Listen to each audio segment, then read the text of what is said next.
අයිබෝන් මේ වීඩියෝ එකේ මම කතා කරන්න බලාපොරොත්තු වෙන මේ ඉන්වෙස්ට්මන්ට් ස්ට්‍රැටජි එකක්. හරි. මෙහෙම දැන් අර මම ගොඩක් ෂෝට් ටර්ම් ට්‍රේඩින් කරන කෙනෙක් නෙමෙයි. කියන්නේ ඩේ ට්‍රේඩින් එහෙම කරන්න කෙනෙක් නෙමෙයි. right. ඒතකොට මේක ඕගොල්ලොන්ට සූට් වෙන්නේ නැතු වෙන්න පුළුවන්.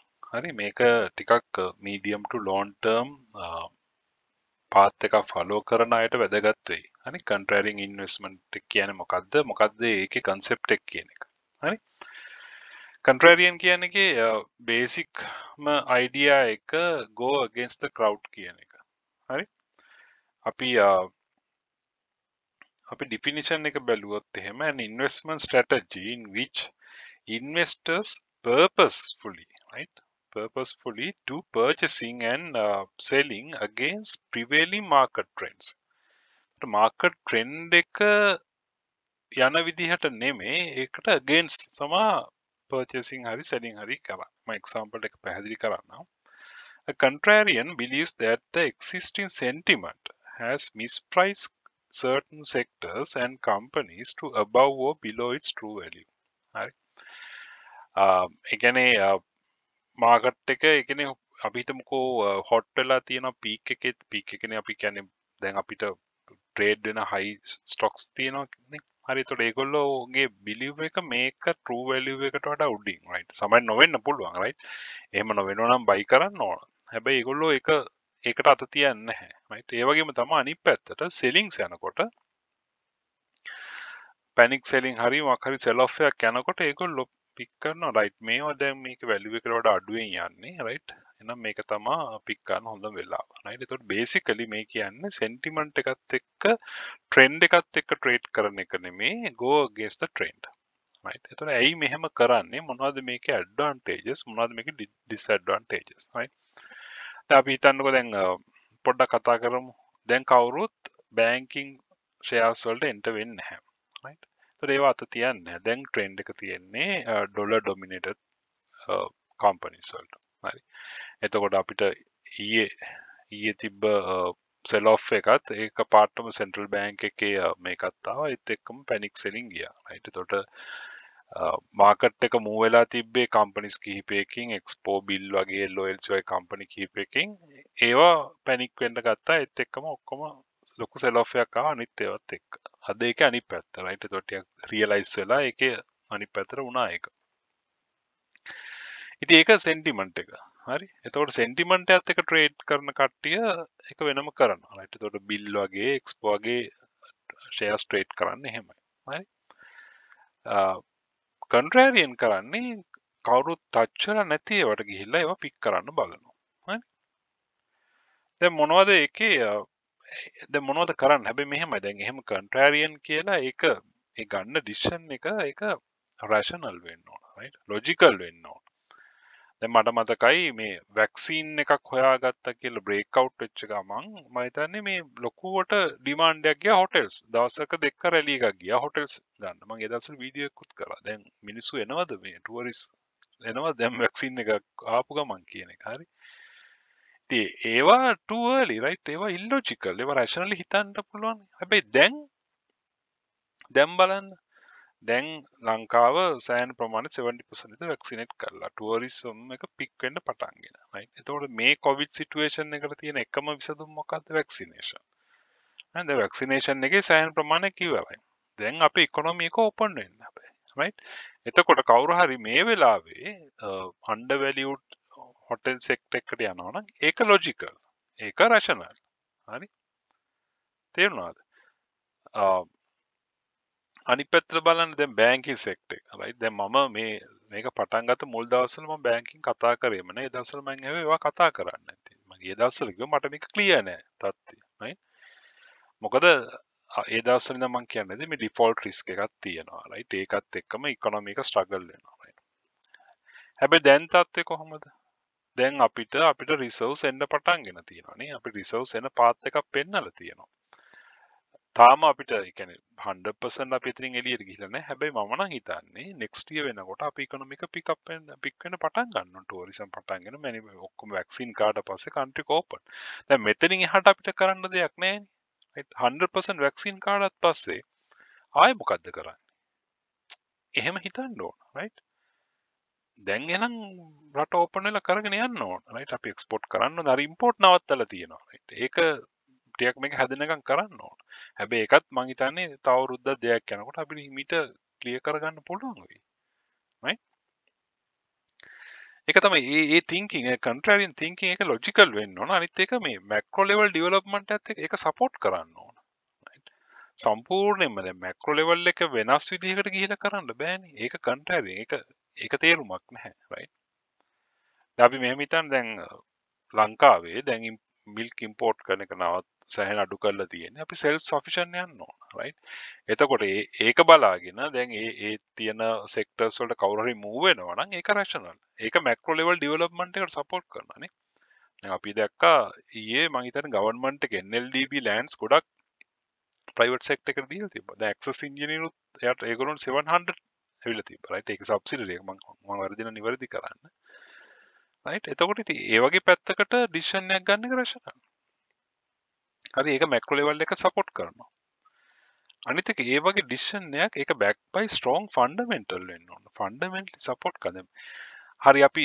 hotel ගන්න යනවා කියලා මේ ලොකුවට reef වගේ group එකක් ගන්න යනවද right ඒකේ සෑහෙන්න ඒකේ depth level වැඩි right අන්න ඒ වගේ grow වෙන business එකක් හොඳට manage වෙන business එකක් right depth level එක අඩු business එකක් එහෙම එකක් pick කරන්න ඕන right rational කියලා එතනින් එහාට බලන්න ඕන මේකේ fundamental මොකද්ද මේක assess value මොකද්ද මේකට earning තියෙනවද history එකේ මේක dividend pay කරලා තියෙනවද right මම example එකක් කිව්වේ හරි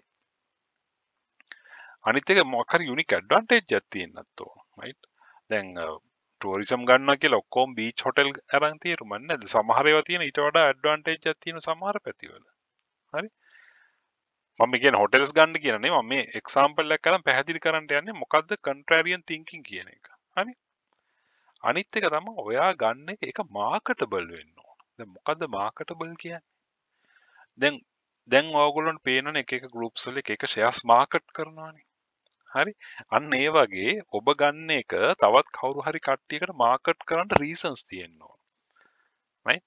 ඒ කියන්නේ කො අපි හිතමු tourism මේවා වෙනවා දැන් මම කිව්ව examples right එතකොට අපි milks self sufficiency ඒවා marketable හරි එතකොට මොකක් හරි acquisition plan තියෙනවා නම් ඒවා marketable ධම්මික පෙරේරාගේ companies වල dividend දෙනවා ඒවා marketable right එහෙම මොකුත්ම නැති දෙයක් අරගෙන කියන්න බෑ ඉතින් අනිත් මිනිස්සුන්ටත් ඒක market කරගන්න පුළුවන් නේ එතකොට තමයි අර sentiment එකක් හැදෙන්නේ නේ එතකොට තමයි මේක move share එක move වෙන්න පටන් ගන්න right your thinking should be marketable right දැන් මොකද්ද මේ approach එකේ මොනවද advantage තමයි you can take early positions right and you have enough time to buy shares in a better price and enough quantities right හිමීට නිදහසේ මේක එකතු කරගන්න පුළුවන් නේ right තේරුණාද ඕන ගාණක් එකතු කරගන්න පුළුවන් දැන් ඕගොල්ලෝ ගිහිල්ලා බලන්න commercial bank එක හරි NDB හරි shares ලක්ෂයක් ගන්න තියනවාද කියලා මේ trading flow එකේ නෑ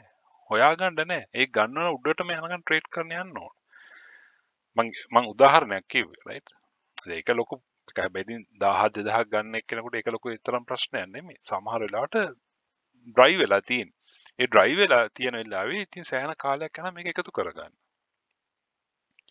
අනිත් එක තමයි margin of safety කියන එක right ඔයා ටච් කරන්නේ ඔයා ගන්න යන්නේ untouch move වෙච්ච නැති share එකක් right එතන ඉඳන් තියෙන downside potential එකට වඩා upside potential එක ගොඩක් වැඩි right ඒතර ඔයාගේ margin safety එක හරි almost ඒ කියන්නේ zero කිට්ටු කරලා right මොකක් හරි market එකේ ලොකු shake එකක් ආවේ නැත්නම් ඒවට down වෙන්න තියෙන ප්‍රමාණය හරි මාට්ටුයි right කවුරු නැති තැනකට තමයි එන්ටර් වෙන්න යන්නේ අර upside potential එක වැඩි ඕක තමයි advantages මොනවද disadvantages opportunity cost එක දැන් අවුරුදු එකමාර විතර කලින් ඉඳන් බැංකින් කට්ටි තියාගෙන ඉන්න කට්ටියට opportunity cost එක බලන්න right කලින් ඉඳන් hotels තියාගෙන ඉන්න අයට opportunity cost එක බලන්න දැන් ඊඩන් වගේ වල trading opportunities ආවා නමුත් සමහර ඒවා තියෙනවා තාම මේ prices වල insurance companies බලන්න opportunity cost එක ඉතින් ඒක බෙයා කරගන්න පුළුවන් වෙන්න ඕන. එතනක් තියෙන පොඩ ටයිමින්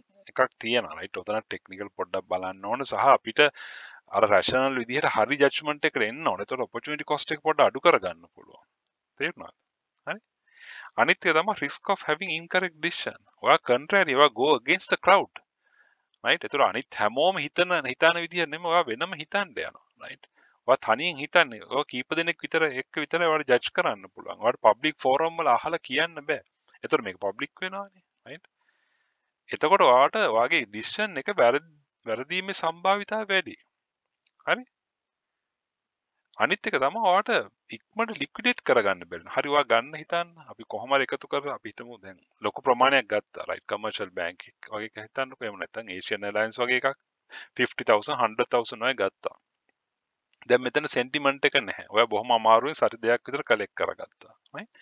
ඔයාට හදිසියෙ මේකෙන් එළියට යන්න ඕන. ඔයාට වෙන opportunity එකක් ගන්න ඕන. වෙන trade වෙන එකකට යන්න ඕන. එතකොට liquidate කරගන්න අමාරුයි.